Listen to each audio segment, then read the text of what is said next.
시청자 여러분 안녕하십니까? BOA 뉴스투데이 시작합니다. 유엔 인권이사회에 북한 인권 결의안 초안이 제출됐습니다.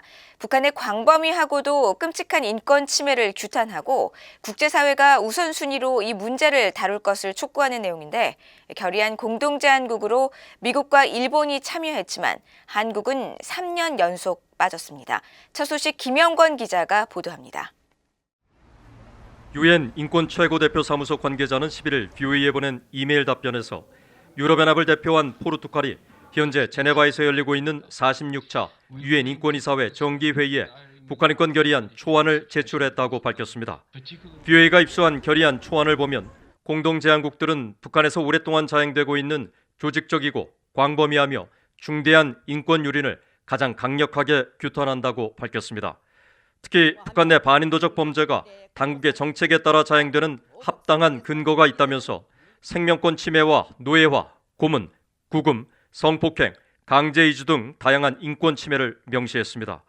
또 북한 당국이 반인도적 범죄 등 여러 인권 침해에 책임 있는 자들을 처벌하지 않고 있다면서 모든 나라와 영내 국가 간의 협력기구, 시민사회 등이 책임 규명을 위한 노력에 협력할 것을 촉구했습니다.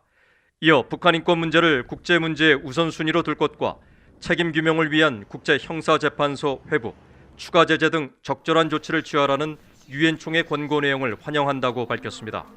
결의안 초안은 또 북한 정권의 신종 코로나 바이러스 감염증 대유행 대응에 있어 국경 부근이나 다른 지역에서 치명적이고 과도한 무력 사용을 중단할 것과 국제기구 직원들의 지원 활동 허용을 촉구했습니다.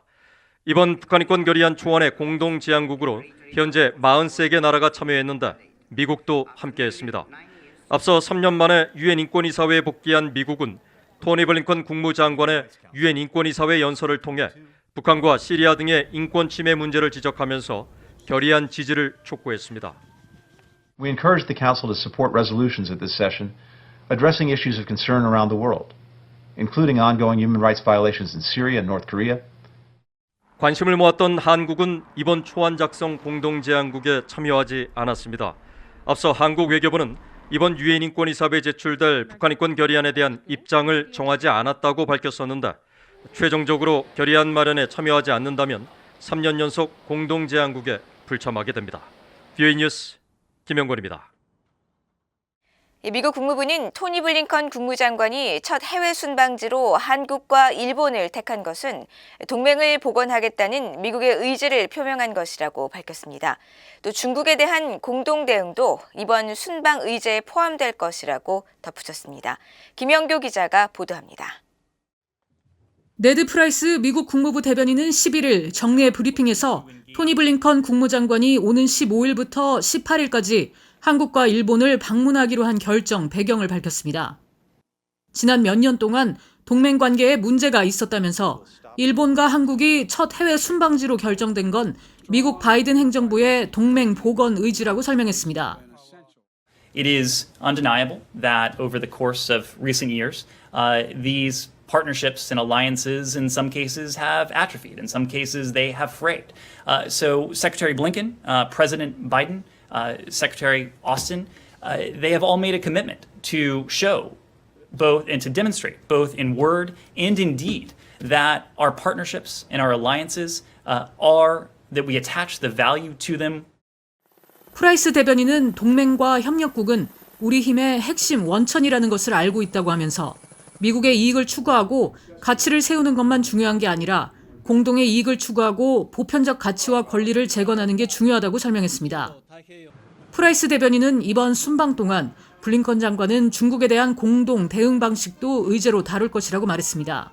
And of course, a coordinated approach to China is one of the elements that will be on the agenda in both countries.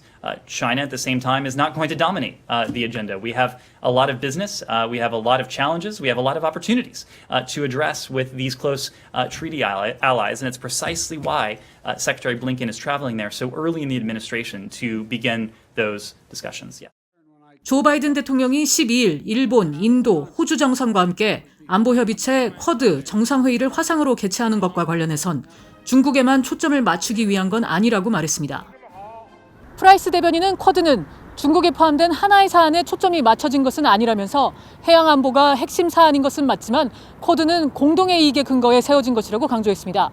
VOA 뉴스 김현규입니다. 미국의 제임스 매티스 전 국방장관은 미국과 일본, 호주, 인도의 안보 협의체 쿼드는 바이든 행정부의 가장 중요한 과제라고 말했습니다.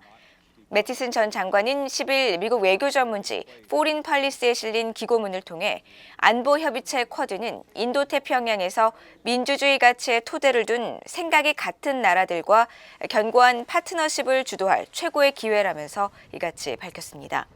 특히 조 바이든 대통령은 신종 코로나 바이러스 팬데믹 이전보다 더 자신감에 차 있는 중국 부상에 직면해 있고, 이는 해상 안보부터 북한까지 아시아에서의 여러 도전에 대한 대응을 더 어렵게 하고 있다면서 도널드 트럼프 전 대통령의 쿼드 행보를 이어가는 것은 옳다고 지적했습니다.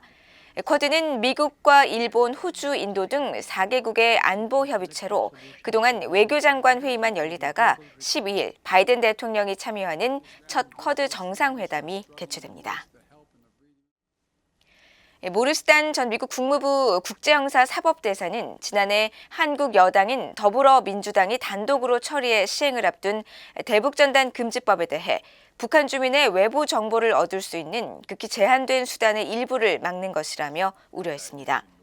단전 대사는 10일 미국 내 북한 인권단체인 북한인권위원회와의 화상대담에서 인구 2,400만 명의 북한을 김씨 일가의 전체주의 아래 어떤 자유도 존재하지 않는 하나의 거대한 감옥이라면서 주민들이 북한 정권의 선전이 아닌 외부의 정확한 사실 정보를 얻는 것이 중요한데 한국 정부가 이를 활성화하기보다 오히려 막고 있다고 지적했습니다. 또 북한의 인권 유린 문제에 대한 3단계 책임 부과 접근법으로 가장 큰 책임자인 김정은에 대한 처벌을 우선시하고 중간급 책임자들은 한국 헌법에 따라 한국 정부가 처벌해야 하며 책임이 낮은 인권 유린 가해자들은 피해자들과의 화해, 치유 과정을 밟을 수 있다고 말했습니다.